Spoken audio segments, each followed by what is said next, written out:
تفسیر نور العرفان سے 85 مدنی پھول قسط نمبر 4۔ الحمدللہ رب العالمین والصلاة والسلام علی خاتم النبیین، اما بعد فاعوذ باللہ من الشیطان الرجیم، بسم اللہ الرحمن الرحیم۔ تفسیر نور العرفان سے 85 مدنی پھول قسط نمبر 4۔ دعائے عطار۔ یا رب المصطفیٰ، جو کوئی 17 صفحات کا رسالہ تفسیر نور العرفان سے 85 مدنی پھول قسط 4 پڑھ یا سن لے، اسے دنیا اور آخرت کی بھلائیوں سے مالا مال فرما اور اس کی ماں باپ سمیت بے حساب مغفرت فرما، آمین بجاہ خاتم النبیین صلی اللہ علیہ وآلہ وسلم۔ درود شریف کی فضیلت حضرت عبد الرحمن بن عوف رضی اللہ عنہ سے روایت ہے کہ بی بی آمنہ کے لال صلی اللہ علیہ وآلہ وسلم ایک مرتبہ باہر تشریف لائے تو میں بھی پیچھے ہو لیا۔ آپ صلی اللہ علیہ وآلہ وسلم ایک باغ میں داخل ہوئے اور سجدہ میں تشریف لے گئے۔ سجدے کو اتنا طویل کر دیا کہ مجھے اندیشہ ہوا کہیں اللہ پاک نے روح مبارکہ قبض نہ فرما لی ہو، چنانچہ میں قریب ہو کر بغور دیکھنے لگا۔ جب سر اقدس اٹھایا تو فرمایا، اے عبد الرحمن کیا ہوا؟ میں نے اپنا خدشہ ظاہر کر دیا تو فرمایا، جبریل امین نے مجھ سے کہا، کیا آپ صلی اللہ علیہ وآلہ وسلم کو یہ بات خوش نہیں کرتی کہ اللہ پاک فرماتا ہے کہ جو تم پر درود پاک پڑھے گا میں اس پر رحمت نازل فرماؤں گا، اور جو تم پر سلام بھیجے گا میں اس پر سلامتی اتاروں گا۔ زمانے والے ستائیں درود پاک پڑھو، جہاں کے غم جو رلائیں درود پاک پڑھو۔ صلو علی الحبیب صلی اللہ علی محمد۔ مدینے سے گجرات جانے کا حکم۔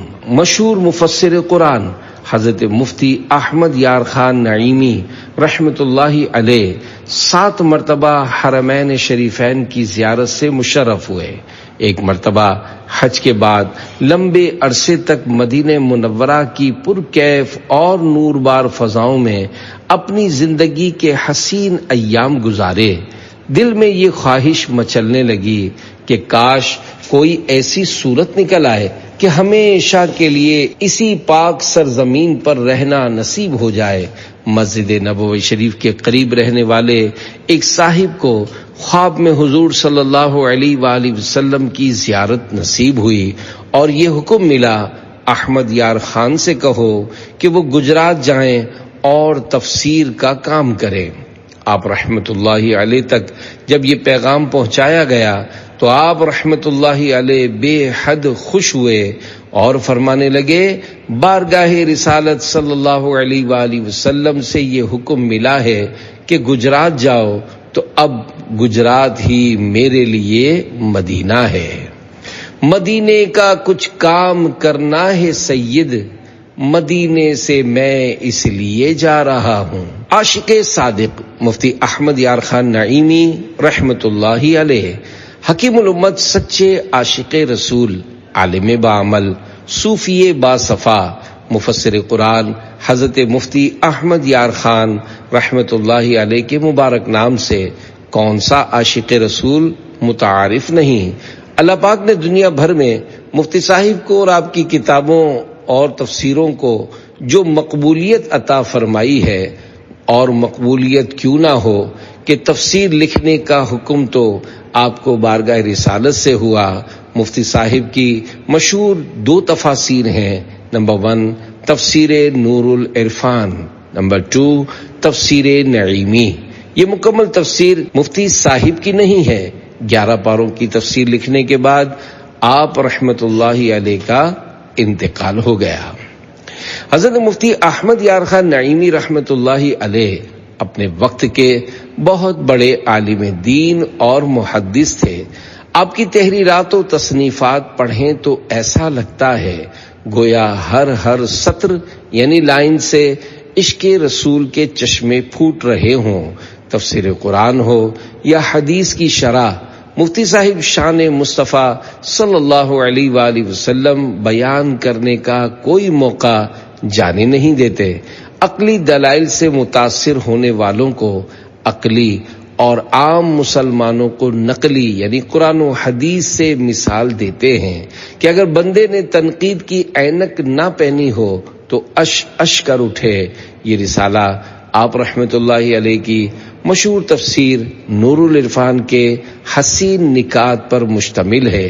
اللہ پاک مفتی صاحب کے مزار پر رحمت و انوار کی برسات فرمائے اور ہمیں ان کے فیضان سے مالا مال فرمائے، آمین بجاہ خاتم النبیین صلی اللہ علیہ وآلہ وسلم۔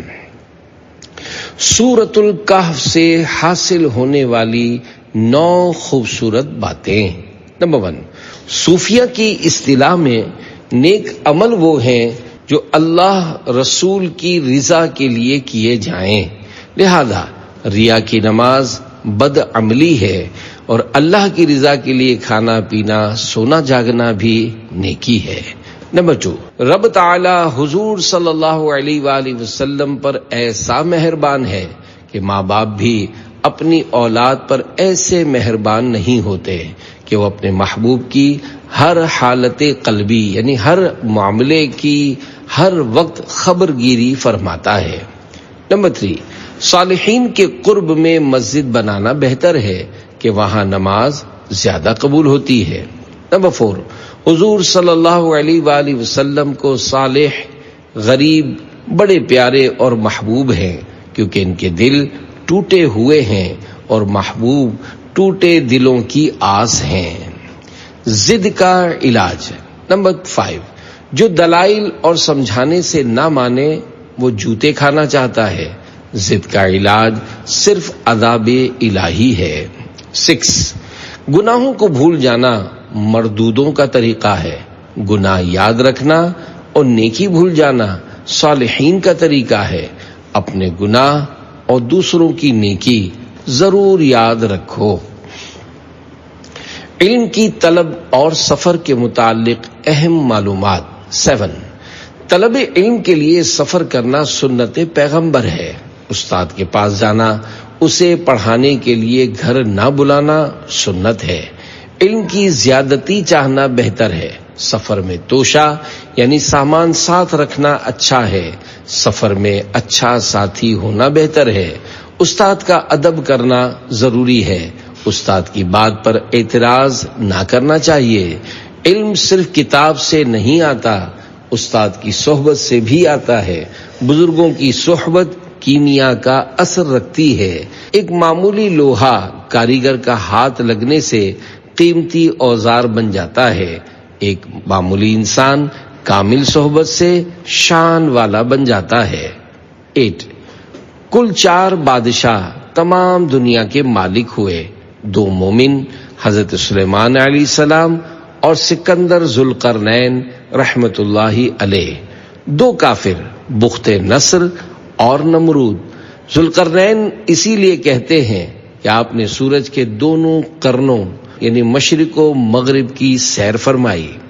9، بدکار سے زیادہ بدنصیب وہ نیک کار ہے جو محنت مشقت اٹھا کر نیکیاں کرے مگر اس کی کوئی نیکی اس کے کام نہ آئے، وہ دھوکے میں رہے کہ میں نیک کار ہوں، خدا کی پناہ۔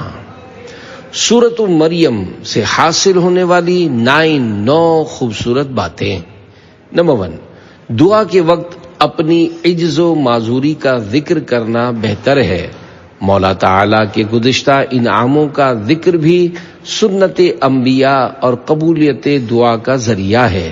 گویا اس صورت میں بندہ رب کے کرم کو کرم کا ذریعہ بناتا ہے۔ نمبر 2، پیغمبر کا دامن عذاب الہی سے پناہ کی جگہ ہے۔ نمبر 3، بیٹے کا باپ کے ساتھ بڑا سلوک یعنی اچھا سلوک یہ ہے کہ اس کی کوشش سے یا دعا سے ہدایت پر لائے۔ 4، عبادت الہی سے بد نصیبی دور ہوتی ہے، خوش نصیبی حاصل ہوتی ہے۔ 5، نمازوں میں سستی تمام گناہوں کی جڑ ہے۔ اس سستی کی کئی صورتیں ہیں: نماز نہ پڑھنا، بے وقت پڑھنا، بلا وجہ بغیر جماعت پڑھنا، ہمیشہ نہ پڑھنا، ریاکاری سے پڑھنا وغیرہ۔ 6، رب کی شان کے کفار نے بھی اپنے کسی بت کا نام اللہ نہ رکھا تھا۔ جب نام میں بھی کوئی رب کا شریک نہیں تو کام میں کیسے شریک ہو سکتا ہے؟ اللہ تعالی نے حضور صلی اللہ علیہ وآلہ وسلم سے پہلے کسی نبی یا ولی کا نام محمد نہ رکھا۔ حضور صلی اللہ علیہ وآلہ وسلم کا یہ مبارک نام بھی اچھوتا یعنی انوکھا رکھا۔ 7، قیامت میں کافروں کی حاضری ایسی ہوگی جیسے مجرم کی حاضری حاکم کے سامنے، اور مومنوں کی حاضری ایسی ہوگی جیسے معزز مہمانوں کی حاضری مہربان میزبان کے سامنے۔ حاضری ایک ہے مگر نوعیت میں فرق۔ 8، رب کے لیے اولاد ثابت کرنا اتنا بڑا گناہ ہے کہ اگر اللہ تعالیٰ اس پر غضب فرما دے تو آسمان پھٹ جائیں، پہاڑ ٹکڑے ہو جائیں۔ 9، ولی کی علامت یہ ہے کہ خلقت یعنی مخلوق اسے ولی کہے اور اس کی طرف قدرتی طور پر دل کھینچیں۔ سورۃ طٰہٰ سے حاصل ہونے والی 4 خوبصورت باتیں۔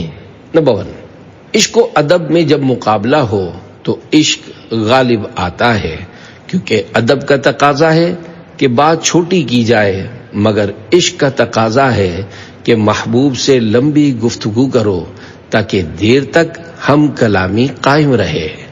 2، جادو میں حقیقت نہیں بدلتی بلکہ دیکھنے والے کے خیال اور آنکھ پر اثر ہوتا ہے۔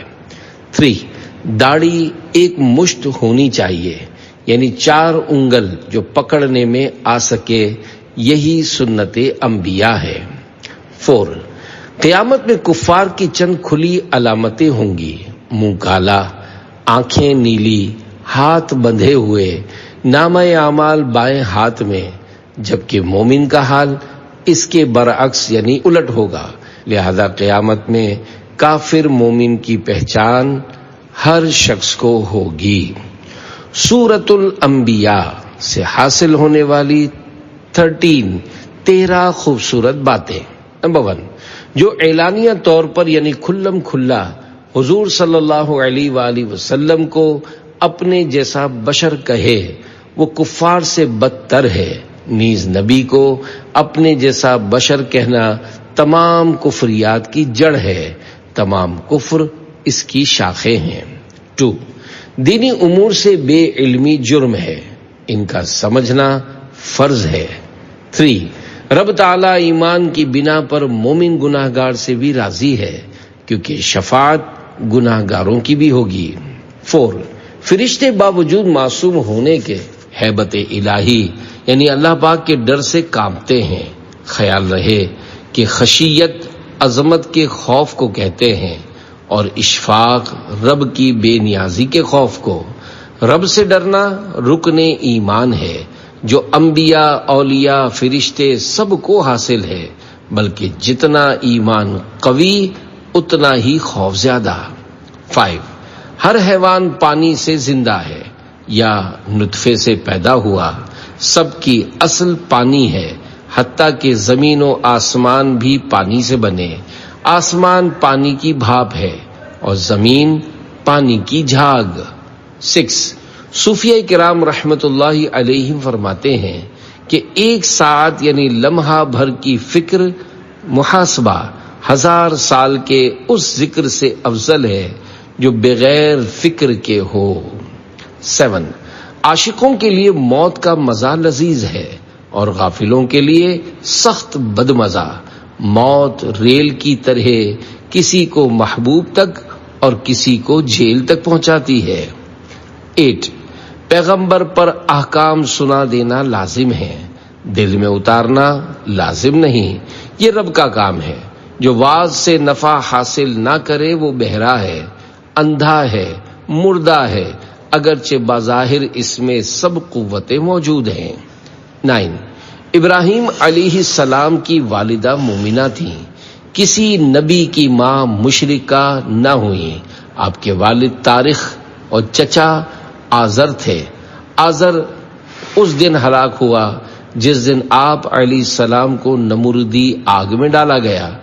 اسی آگ کے ایک شعلے نے اسے یعنی آزر فنا کر دیا. آپ نے اس کی ہلاکت کے بعد کبھی اس کے لیے دعائے مغفرت نہ کی اور اپنے والدین کے لیے دعائے مغفرت کی جبکہ آپ صاحب اولاد ہو چکے تھے. 10.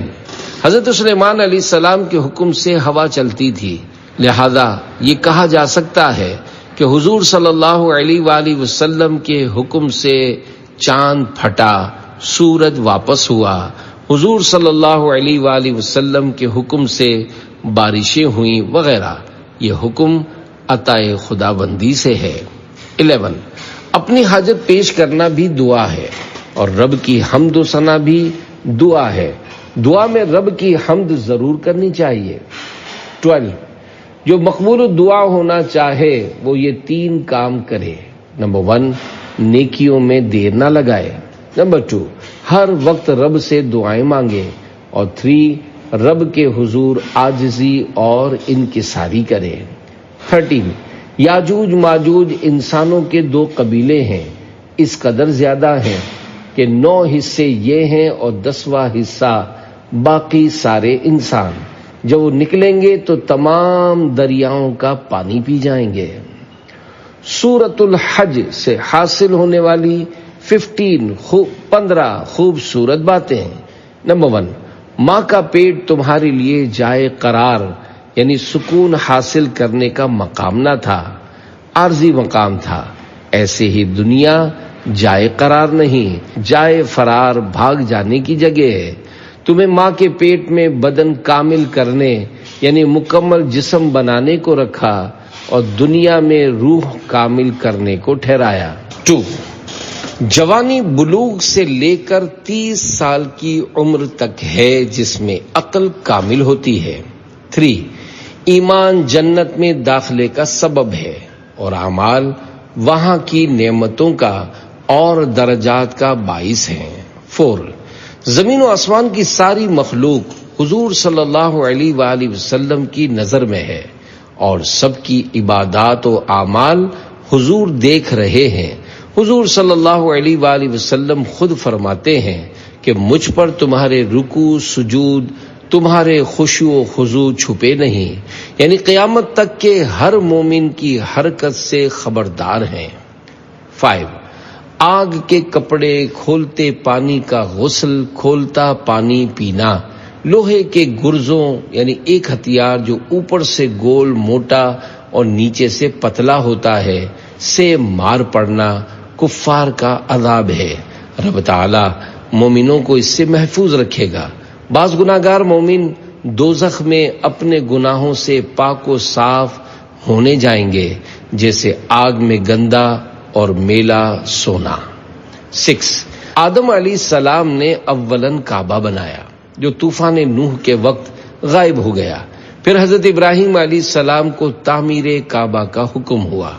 7، مسجدوں میں جھاڑو دینا، انہیں صاف ستھرا رکھنا، وہاں کی زینت کرنا سنت ابراہیمی اور اعلیٰ درجے کی عبادت ہے.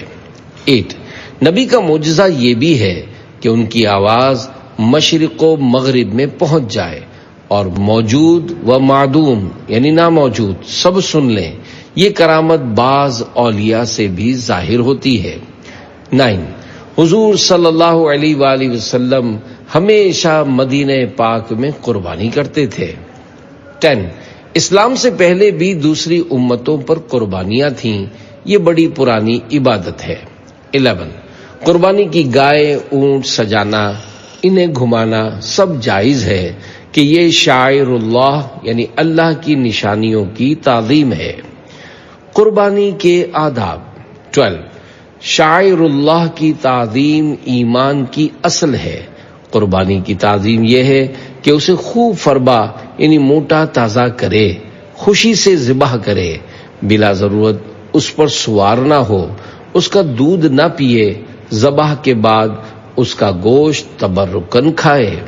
13، اولیاء اللہ کے آستانوں پر حاضری دینی چاہیے تاکہ وہاں کی رونق دیکھ کر نیک اعمال کا شوق پیدا ہو. خوف پیدا کرنے کے لیے کفار کے عذاب کی جگہ جاؤ، امید حاصل کرنے کے لیے صالحین کی قبروں پر جاؤ جہاں رحمتیں اتر رہی ہیں۔ 14 کفار کے پاس بصارت تو ہے مگر بصیرت نہیں، بصارت دماغ کی آنکھوں میں اور بصیرت دل کی آنکھوں میں ہوتی ہے۔ بصیرت پر ہدایت کا مدار ہے، بصیرت کا سرما اللہ کا ذکر ہے۔ 15 چہرہ دل کا آئینہ ہے، دل کے آثار چہرے پر نمودار ہوتے ہیں۔ مومن کی پہچان یہ ہے کہ اس کے چہرے پر رب تعالی کی حمد، حضور صلی اللہ علیہ وآلہ وسلم کی نعت شریف سن کر خوشی کے آثار نمودار ہوتے ہیں، کفار کے منہ بگڑ جاتے ہیں۔ سورۃ المومنون سے حاصل ہونے والی 11 خوبصورت باتیں۔ نمبر 1 ہمارے اعضاء رب کی امانتیں ہیں، ان سے گناہ کرنا امانت میں خیانت ہے۔ 2 نماز کی حفاظت کی 3 صورتیں ہیں، ہمیشہ پڑھنا، صحیح وقت پر پڑھنا، صحیح طریقے سے واجبات، سنن، مستحبات سے پڑھنا۔ نماز پڑھنا کمال نہیں بلکہ نماز قائم کرنا اور اس کی حفاظت کرنا کمال ہے۔ صوفیہ کے مسلک میں نماز کی حفاظت یہ ہے کہ ایسے گناہوں سے بچے جن سے نیکی برباد ہو جاتی ہے۔ مال کمانا بھی اچھا، اسے کما کر پھر اسے سنبھالنا بہت اچھا ہے۔ اللہ توفیق دے کہ مرتے وقت تک نماز، روزہ، حج وغیرہ کو سنبھالیں، خیریت سے یہ متاع یعنی اثاثہ منزل مقصود پر پہنچے۔ 3 وراثت ملکیت کا اعلیٰ ذریعہ ہے جو نہ فسخ ہو سکے، نہ باطل ہو سکے، نہ ٹوٹ سکے۔ 4 کفر سے عقل بھی ماری جاتی ہے کیونکہ مشرکین درختوں، پتھروں وغیرہ کو خدا مان لیتے تھے مگر انسان کو نبی ماننے میں تعامل یعنی ہیلے بہانے کرتے تھے۔ وہ سمجھتے تھے کہ نبوت کا بوجھ انسان جیسی کمزور مخلوق نہیں اٹھا سکتی۔ 5 اگر گناہوں کے باوجود دنیاوی نعمتیں ملتی ہوں تو خدا کا عذاب ہے، جیسے نیکیوں کے باوجود کبھی دنیاوی تکالیف کا آ جانا رب کی خاص رحمت ہے۔ انبیاء کرام یا اولیاء اللہ پر مصائب آتے رہتے ہیں۔ 6 حلال اور پاکیزہ غذا حاصل کرنا بڑی عبادت ہے، اس سے عبادات میں لذت آتی ہے۔ 7 تقوی کے معنی یہ نہیں کہ اچھے لذیذ کھانے چھوڑ دیے جائیں بلکہ حرام کاموں سے بچنا تقوی ہے۔ 8 مومن کا جتنا درجہ بلند ہوتا ہے اتنا ہی خوف زیادہ۔ 9 خوف قیامت انسان کو نیک بناتا ہے، قیامت سے بے خوفی تمام گناہوں کی جڑ ہے۔ 10 کفار بھی سمجھتے تھے کہ حضور صلی اللہ علیہ وآلہ وسلم کی دعا دافع بلا یعنی مصیبتوں کو دور کرتی ہے۔ جو شخص اسلام کا دعویٰ کرے، حضور صلی اللہ علیہ وآلہ وسلم کی بارگاہ سے بھاگے، وہ ان کفار سے زیادہ بے وقوف ہے۔ 11 اگرچہ عالم کے ہر ذرے کا اللہ تعالی رب ہے مگر ادب یہ ہے کہ اس کی ربوبیت اس کی اعلی مخلوق کی طرف نسبت کی جائے۔ اسے کفار کا رب کہہ کر نہ پکارو، اسے حضور محمد مصطفیٰ صلی اللہ علیہ وآلہ وسلم کا رب کہہ کر پکارو۔ سورۃ النور سے حاصل ہونے والی 13 خوبصورت باتیں۔ نمبر 1 حضرت عائشہ رضی اللہ عنہا فرماتی ہیں، حضور صلی اللہ علیہ وآلہ وسلم نے فرمایا کہ اپنی عورتوں کو بالا خانوں پر بے پردہ نہ بٹھاؤ، انہیں چرخہ کاتنا اور سورہ نور کی تعلیم دو۔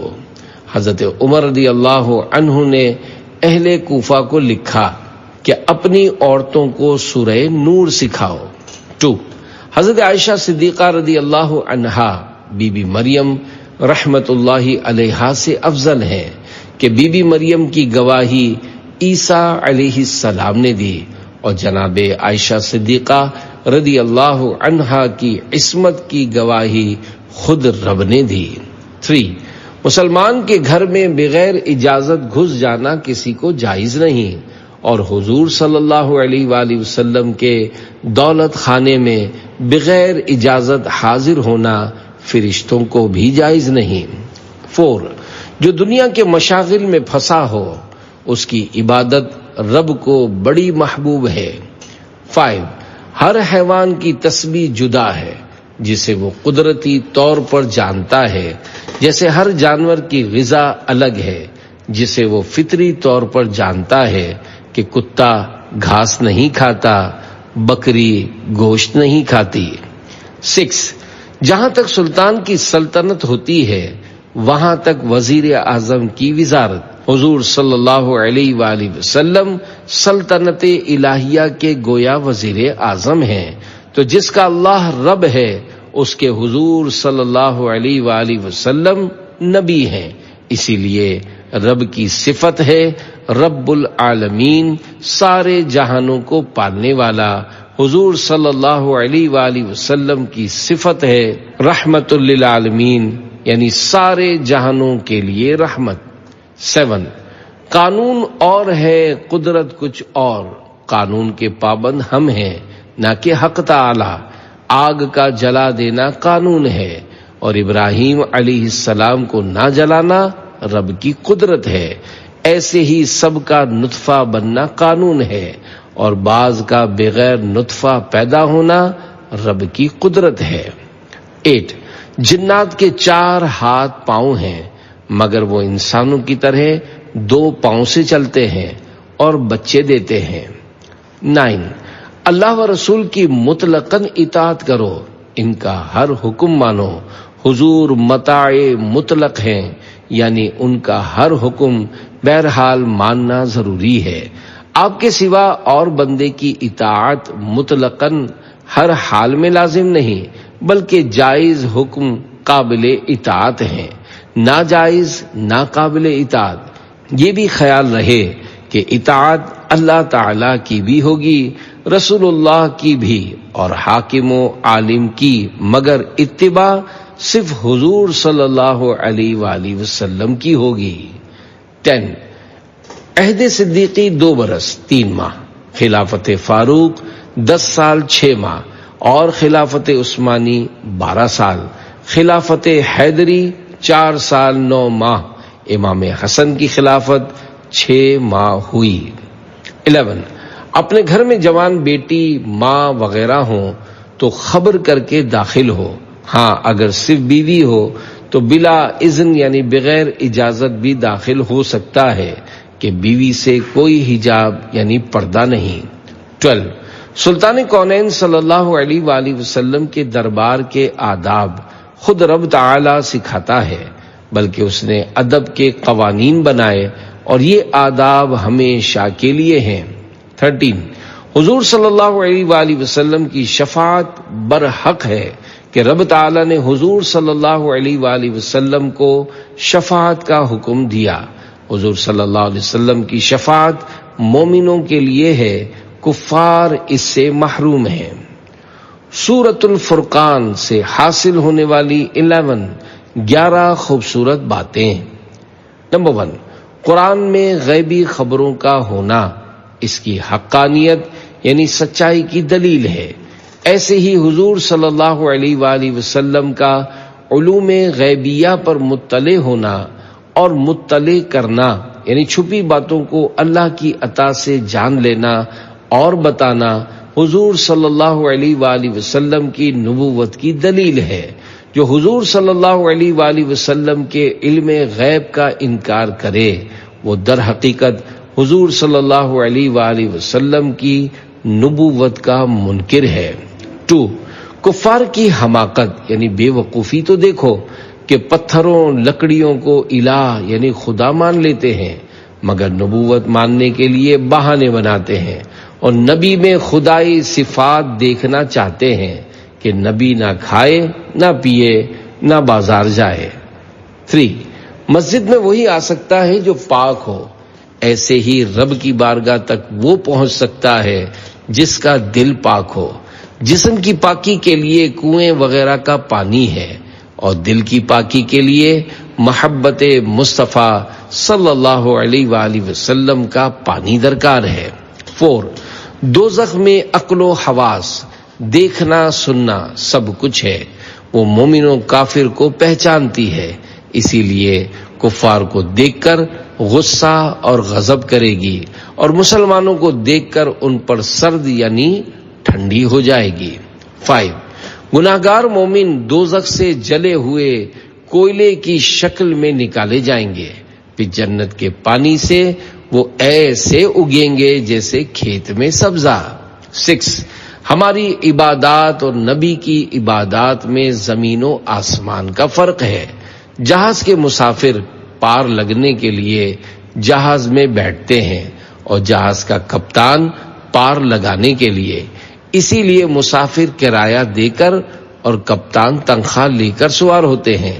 اسلام کی کشتی میں نبی اور امتی سب سوار ہیں، مگر ہم پار لگنے کو، نبی پار لگانے کو۔ 7 وسیلے کا انکار کرنا کفار کا شیوا یعنی طریقہ ہے۔ 8 جس عقل سے اللہ رسول کی پہچان نہ ہو وہ بے عقلی ہے، ان کی پہچان محض عقل سے نہیں ہوتی بلکہ رب کے فضل سے ہوتی ہے۔ دیکھو حضور صلی اللہ علیہ وآلہ وسلم کو پتھروں، سوکھی لکڑیوں نے پہچان لیا اور نہ مانا تو ابو جہل نے۔ یہ لوگ جانوروں سے بدتر اس لیے ہوئے کہ جانور رب کی تسبیح کرتے ہیں، چارہ دینے والے مالک کی پہچان و اطاعت کرتے ہیں، نفع نقصان کی چیزیں جانتے پہچانتے ہیں، اپنا گھر پہچانتے ہیں، مگر کفار یہ کچھ بھی نہیں جانتے۔ 9 باپ کے نطفے سے ہڈی اور ماں کے نطفے سے گوشت بنتا ہے، اسی لیے نسب باپ سے ہے نہ کہ ماں سے۔ 10 قرآنی احکام سمجھنے میں عقل سے یا تقلید سے کام لو اور صاحب قرآن صلی اللہ علیہ وآلہ وسلم کی غلامی میں عقل کو ترک کر دو۔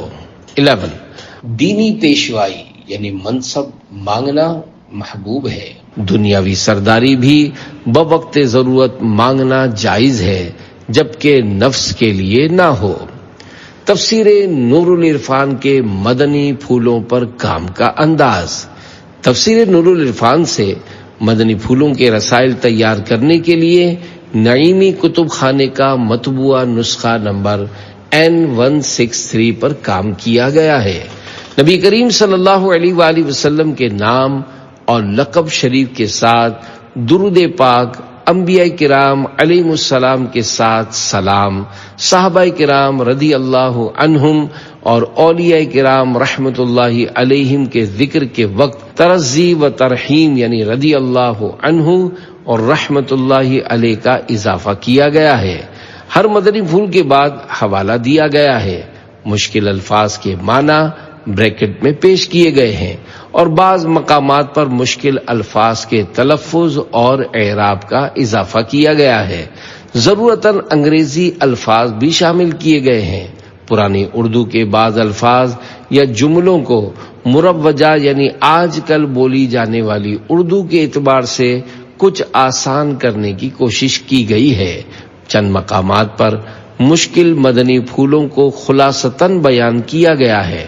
کچھ مقامات پر اقوال کی ہیڈنگز دی گئی ہیں تاکہ پڑھنے والوں کے لیے اقوال کی اہمیت بڑھے۔ مفتی صاحب رحمت اللہ علیہ نے کئی مقامات پر تفسیری نکات بیان کرتے ہوئے ضمناً احادیث مبارکہ بیان کی ہیں۔